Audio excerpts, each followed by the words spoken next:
Hello, everybody. This is the long-awaited sequel to Tuesday night's Mastering Macro, a barely a live stream performance that was cancelled for reasons.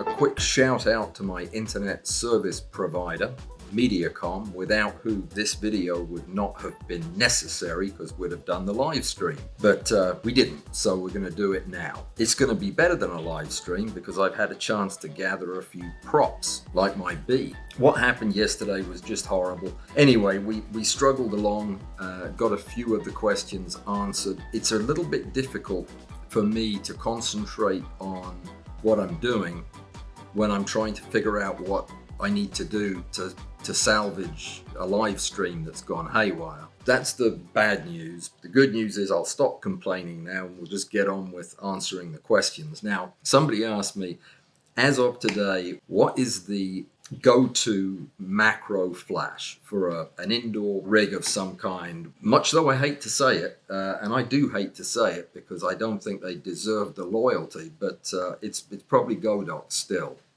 When it comes to the combination of price and functionality and bells and whistles, it's really hard to beat Godox, both in the studio strobe lineup, but also in their small flash lineup.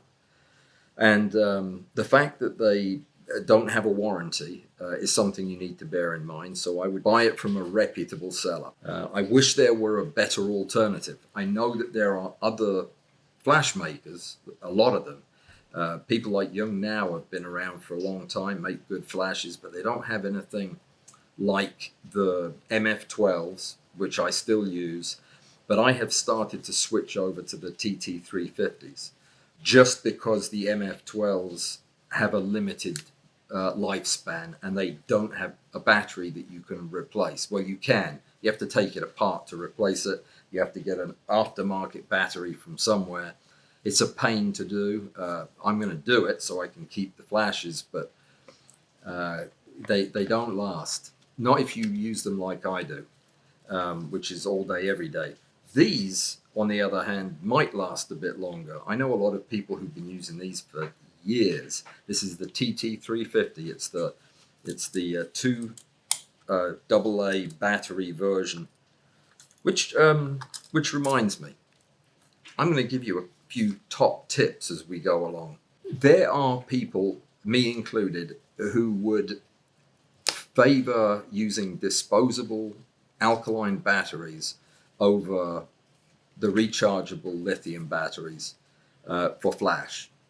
And it's because of the voltage. These flash units are made to operate at 1.5 volts, except the ones that have internal batteries. And I don't know how they're set up, but when you use a rechargeable battery, that battery only has 1.2 volts, and as as the charge begins to wane and the voltage drops even further, you rapidly get to the point that you're getting non-firings of the flash, which will end up, if it's one of your master flashes, you end up with black frames. And I can't afford to have black frames, halfway through a 400 shot stack. So I use disposable 1.5 volt Duracell. Used to be the red top, now it's the Ultra, I believe. And a lot of the Pro type 1.5 volt AA batteries work really well. But I have boxes of black inner loops, which was the battery I used to recommend until I started getting dropped shots. And I have completely stopped using inner loops except in things that aren't critical. If you've been happy with inner loops and they're working for you, then go for it. But I find that when I'm using AA alkalines, they will fire consistently for however long they're going to last, and then they will stop.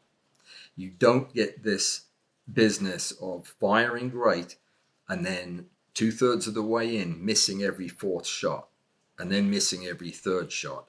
That's what I can't deal with, because then I waste all of those shutter activations on pictures I can't use. And I'm not, unless I'm sitting in there with it, I'm not aware that it's happening. So I'm getting pretty good at knowing exactly how much longer a set of batteries is going to last, though I'm still learning the TT350s. I'm impressed so far. These things have a very nice flash. They're very easy to control, and the batteries appear to be lasting a long, long time. One of the questions that I was asked that I didn't remember until I was editing the video was, what is my depth of field if I'm shooting at f11? Now, that question by itself doesn't really have an answer. In order to know what your depth of field is, you need to know more than just your f number, the size of the aperture. You also really need to know what kind of camera you're using, because the sensor size has an impact on the circle of confusion, which is one of the numbers you need to plug into the equations. You also need to define the circle of confusion, because that's just an average of what normal people's eyes would consider to be sharp and not sharp. So the depth of field is determined by the limits of that sharpness. You'd also have to define what lens you were using, because the focal length of the lens will influence the depth of field, obviously. And the distance that you're shooting from is another thing that I would need to know in order to give you a number. So the point I'm making here is, if you need to calculate the depth of focus, and if you need to calculate a step length based on some portion of that depth of field, you need more information. And you really don't want to be doing this in your head, because you're going to have to carry around a set of numbers for the circle of confusion. And you're going to have to know various things like the pupil magnification of your lens. So what I recommend is, and I recommend this to everybody who does photography of any kind, but especially in macro photography, is you avail yourself of one of the really good calculators that's out there. The one I like the best is by Photo Pills, and I'll put a link in the program description. Photo Pills has a depth of field calculator and a depth of field calculator for macro. And I recommend you get both and just put them on your phone. They're incredibly easy to use. They will help you figure out the various. There are a few funny things about doing it. It's different for Nikon cameras than it is for Canon cameras, for example, because Nikon uses a corrected f number for the aperture, whereas Canon does not. So you have to do the calculation a little differently. But Photo Pills does that for you. You just check the boxes. It's quick and it's easy to use. And rather than me giving you a number in answer to your question, this is a tool that you can use to find the number of any combination of lens and camera that you're using. And it's important, because the answer to your question could be, depending on the lens and the camera, anywhere from a couple of microns to a couple of 100 yards or more. So that's how much variation there could be in that question, depending on where the camera is, what lens you've got on, and so on and so on and so on. Photo Pills, depth of field calculator. Get it. You'll be glad you did. Learn how to use it and understand why it's asking for the numbers it is, and you'll be good. Next, Bud Parrott asked me, have I ever considered using a funnel-shaped or a cone-shaped lens hood with microscope objectives? And he asked in his question, as described by Rick Littlefield. Well, yes, in fact, I have. And Rick and I were talking about this just the other day. And yes, it is a valuable addition, and it's really almost necessary at higher magnifications. Microscope objectives of higher powers tend to have considerably larger numeric apertures. What that actually means in real world terms is the higher magnification lenses are gathering light from a much larger cone. of space in front of the lens. The wider this cone of acceptance is, the more likely it is that light rays that are off axis are going to somehow get into the end of your objective, bounce around in there, and cause loss of contrast, haziness. And that's one of the main problems you're going to have at higher magnification, is getting stray light into the objective. So what can we do to limit the amount of stray light or increase the percentage of on-axis light? And probably one of the easiest ways to do that is to fashion a lens hood. Now, we all use a lens hood, a tube-shaped lens hood, on these objectives, because we've learned that light coming in from the side ruins the pictures. But what if we took that lens and narrowed it down to a very small hole at the end, and then positioned that hole right on the subject?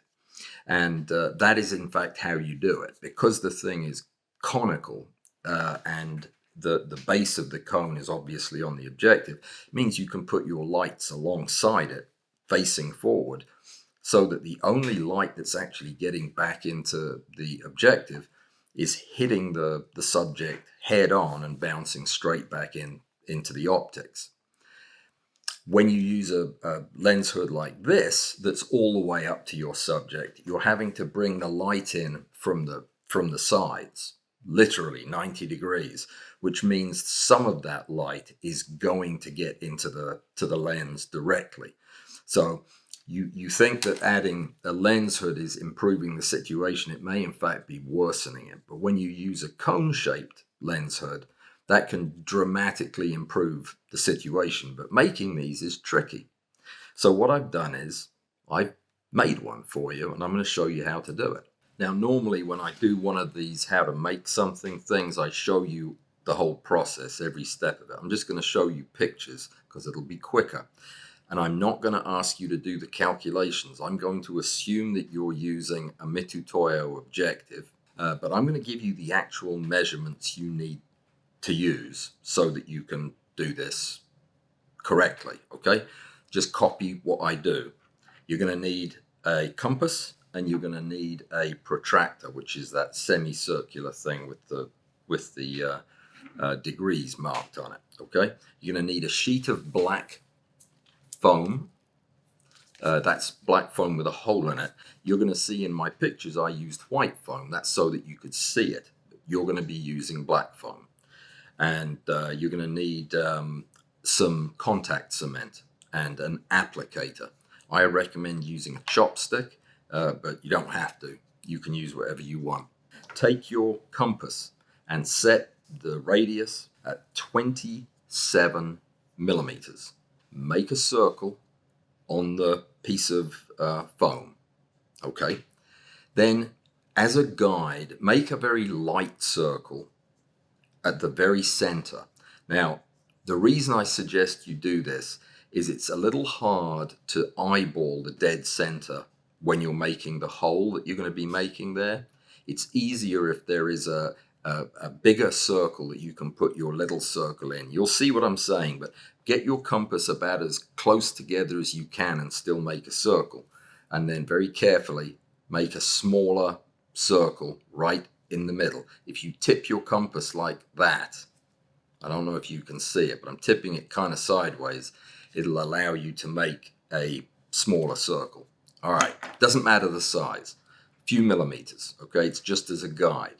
Once you've done that, take a ruler and make a straight line right through your circle, through the midpoint and then through both edges of the circle, like the equator of the circle. All right, take your protractor. What you need is an angle of 225 degrees in total around. You're going to take a section of the circle that's 225 degrees. The way you do that is you put a line across and then put a line at 90 degrees to it right down through the center of the circle. Take any one of those quadrants and cut it in half. You can do that with the compass, or you can do it with your protractor at 45 degrees. Then what you're going to do is you're going to take two of the full quadrants and then half of one of the other quadrants. and you're going to draw lines.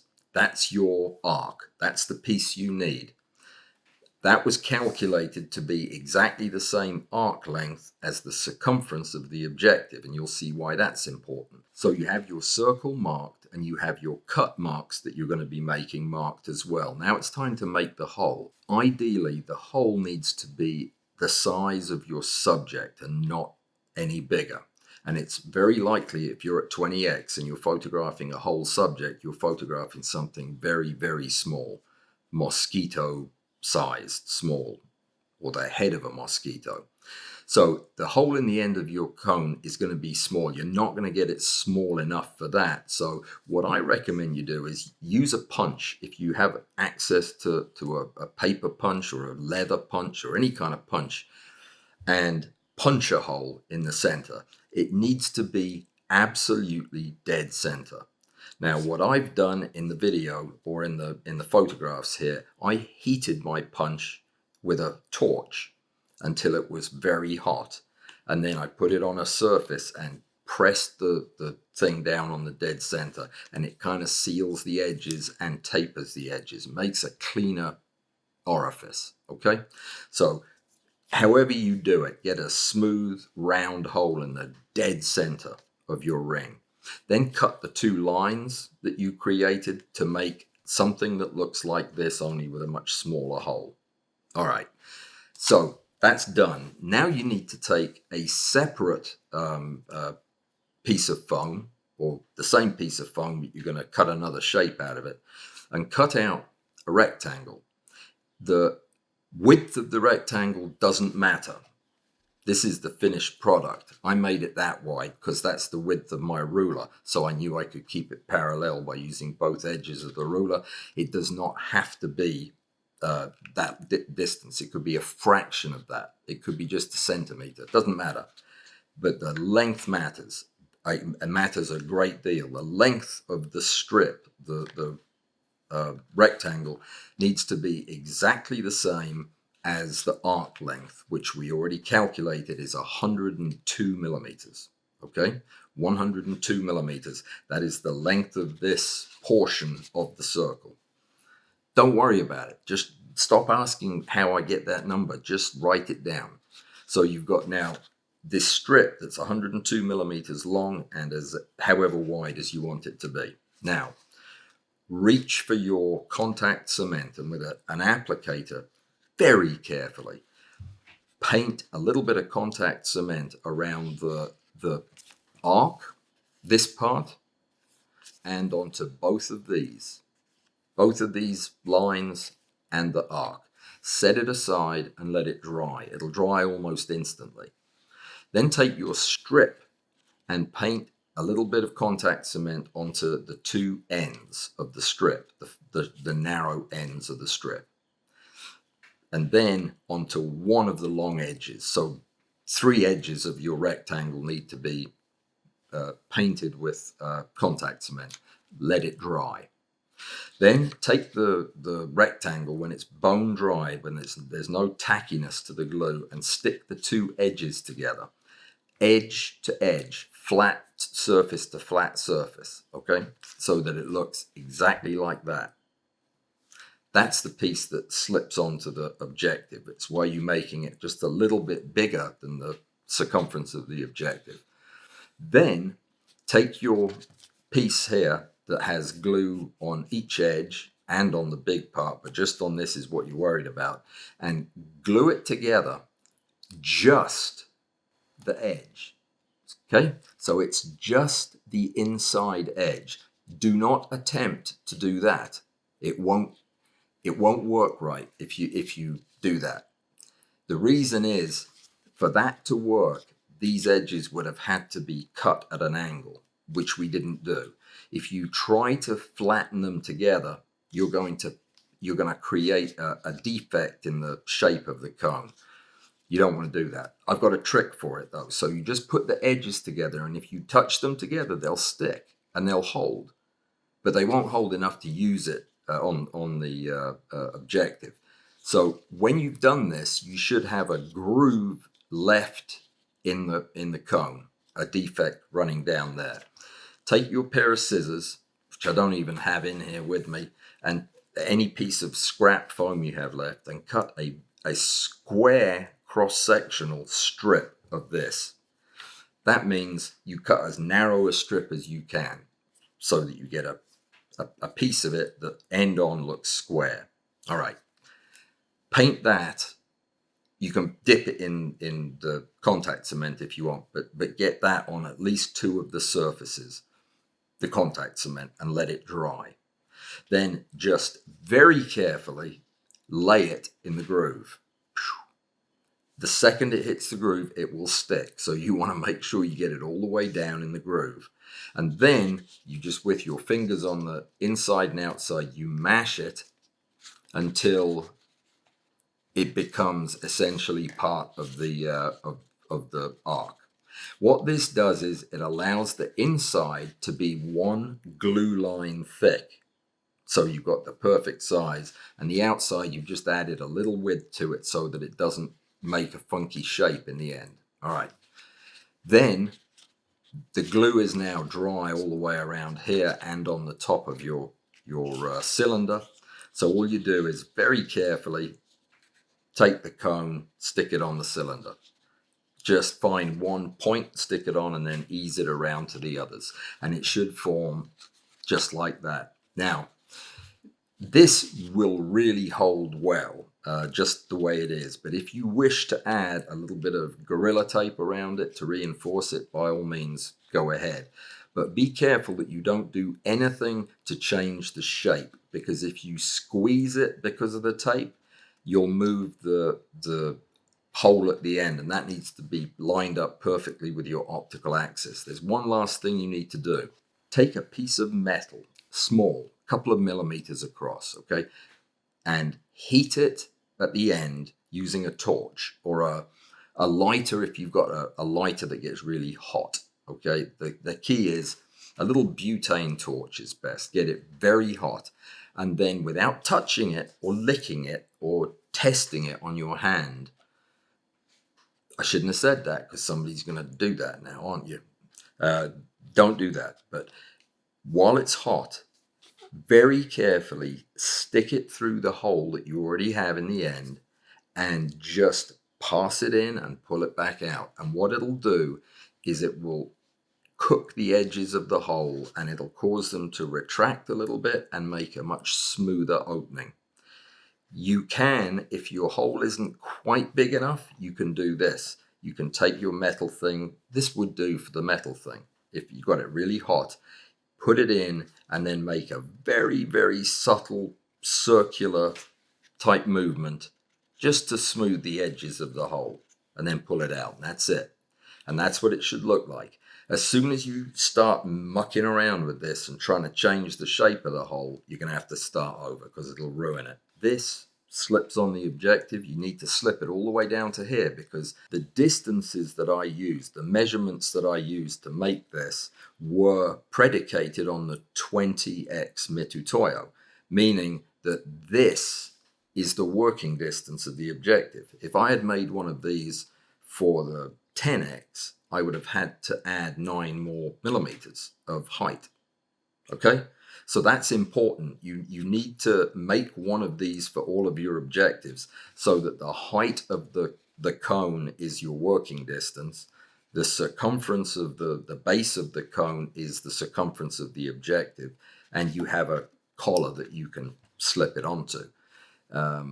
You could just tape it on to the objective, but I don't like putting tape on the objective, and I don't like having gaps that light can get in. Light won't get into it. If this was black, it would be perfect.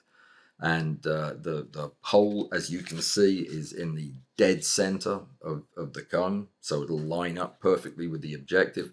The longer you make this, the easier it'll be to keep it in alignment. But you want to make sure that when you seat this, that the base of the cone is up against the objective. The last thing that I want to bring up concerns a comment that was made, or an answer that was given to a viewer about reducing the amount of artifact in a focus stacked image And I saw that the advice that had been given in the chat was that there's a technique using the bellows that will get rid of that artifact. It gets rid of halo and allows you to get artifact-free shots just by using this technique. And the technique is called a bellows draw or a focus draw. It's also what you've heard me refer to in the past as rear bellows focus stacking. So normally, when we're focus stacking with a rig like this, we'd have our subject here, and we would move the bellows, or the rail would move the bellows incrementally forward as we took our pictures. And that's how we focus stack. That's how these things work. Now, the recommendation that was given was to use a technique that's different from that. It's a technique where this element of the focus rail remains fixed. The lens remains fixed. The lens doesn't move. The lens stays fixed in relation to the subject, and the subject is here. But what does move to change the focus is, just undid the wrong button, sorry. It's hard to see from back here, yeah. So what this technique would require is that you change the distance, to change the length of the bellows to change the focal plane. You're probably already noticing that there are a couple of things with this technique that are a little bit challenging. First of all, you're changing the magnification as you move the camera back and forth along the rail. But this technique, the draw technique, or what I call rear bellows focus, is handy when you have bigger subjects. It's not really much use when you have smaller subjects, and it is an effective way to reduce the amount of parallax error in an image. And some of the parallax error will show up as fringing around the subject. But what it doesn't do is get rid of any of the common kind of halo that you see inside the image. The classic loss of detail type of halo that you see in every stacked photograph. This will not get rid of that. And I think it was the advice was use this and it'll get rid of all your halo, but it won't. The reason is, and I've explained this before, but it's so important I'm going to explain it again, and then I'll show you how I set up my rig in case you want to try this at home. It's a bit of a pain, to be honest, to set it up, but I'll show you how to do it. Let's say you're photographing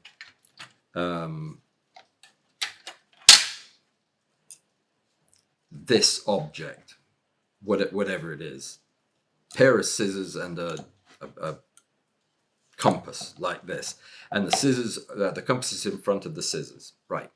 So you're the camera. So pretend to be the camera. Make clicking noises. That's good. So as you move your focal plane forward, the first thing you're going to get in focus is the front element, this thing, the compass, and that'll be sharp.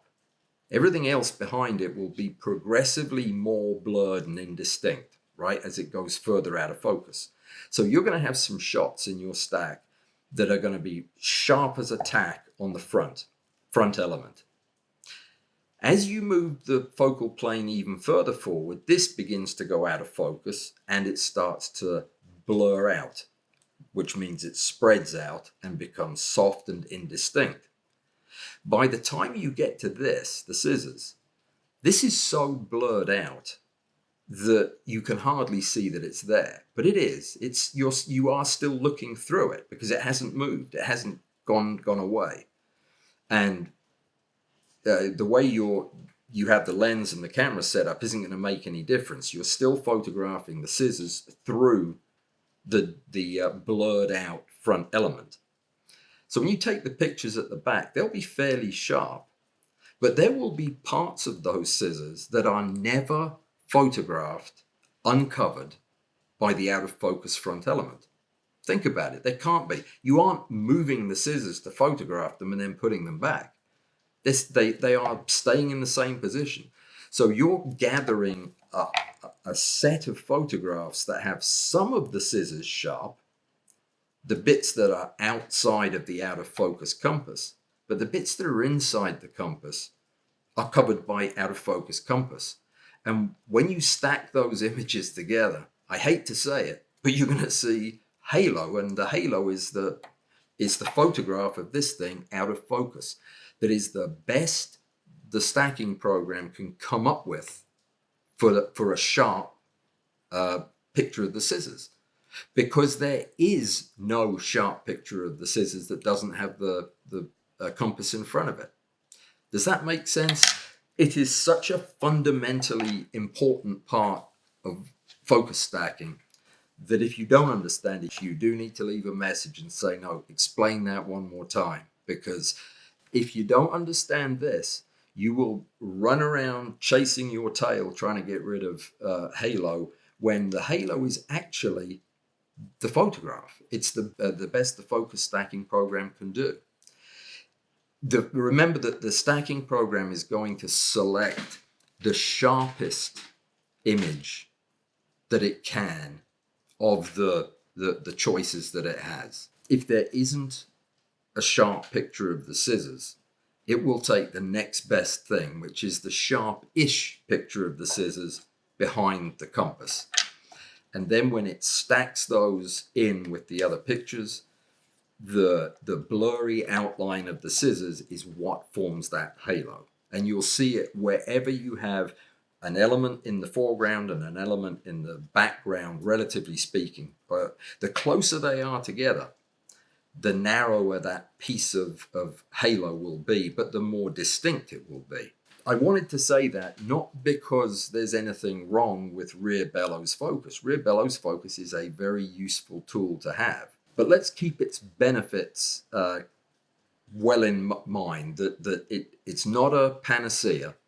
It doesn't get rid of halo, and it does introduce new problems. It does introduce the problem of shifting magnification, and it is not a good technique to use with small subjects. This is a larger subject type of technique, but certainly worth trying. Let's say you want to try it at home, and you have a bellows. The PB4 is great for this. The PB6 isn't quite as good unless you are my friend Moshe in Israel, who has an extra piece of rail. Moshe, this is one of the reasons that extra rail is good to have, because if you have the rail extension, you can bolt it to your rig here, and what you're going to do is you're going to unscrew the little disc from the front of the PB6, and you're going to move the front element of the bellows, the front standard, off the rear one. I'm going to take that off for a second just so you can see what I'm talking about. The reason you want it on the rail is to keep it indexed, to keep it perfectly straight, because remember, your lens and your sensor need to stay in line. I have a thing that I was doing this at the weekend, but I have lost my gadget that I made. I made a really cool gadget that holds my, I thought it might be one of these, but it's not. This is close. It's like this. It's a little thingamajig that's on a post that goes on a stand that I clamp here. And it sits basically right there. And it is off the rail. Why is that important? Because the rear element, you'll see where I'm going with this in a second. The rear element is all the way up about here, and that is fixed in place, like so. So now when the rail moves, all of this moves with it, okay? But this doesn't. Now you're gonna have to use your imagination here. Pretend that now that when I move this, this is the whole rail that's moving. This sits here with the lens on it, and it doesn't go anywhere. Let's put that. This is another thing that you shouldn't be doing, because this is how bellows get holes in them, is this kind of jiggery pokery. Okay, that'll do. Okay, so this is sitting on its own little stand. It's not connected to the rail. So when you do your focus stacking and you punch your numbers in and you hit go, this is what happens. It'll advance just like it would as if this was attached, except this stays still. So in order to make this work, you really need to have your rear element all the way forward and locked. Remember, we took the retaining disc off, so if you go any further forward, the whole thing will fall off the end, so don't do that. So that will be fully compressed, and my little stand, I actually have it all the way forward here too. Do it exactly the same way you normally would. You'd set up your start and your end points, and then you would do what is basically the focus pull or draw. As you pull the camera back, you shoot your shots and you get your stack that way. And this is fundamentally different because of the fact that it's changing the magnification as you move back. It does get rid of the parallax error. It is a useful technique for larger subjects, but it is by no means a cure-all for artifact. And I wanted to make absolutely sure that we were clear on that, in case you thought my non-comment was acquiescence. I mean, I didn't see this comment until Rick pointed it out to me, and then of course I realized that that's something that we need to talk about. So I think that's everything. I think that's everything that was asked. If I didn't get your question, please leave it down below, and I will get to it. And coming up, we've got a bug study that's about halfway through. That's going to be fun. And yeah, lots and lots of live stream stuff. All right, see you in a few days. I've got videos to make, and I'll catch you then.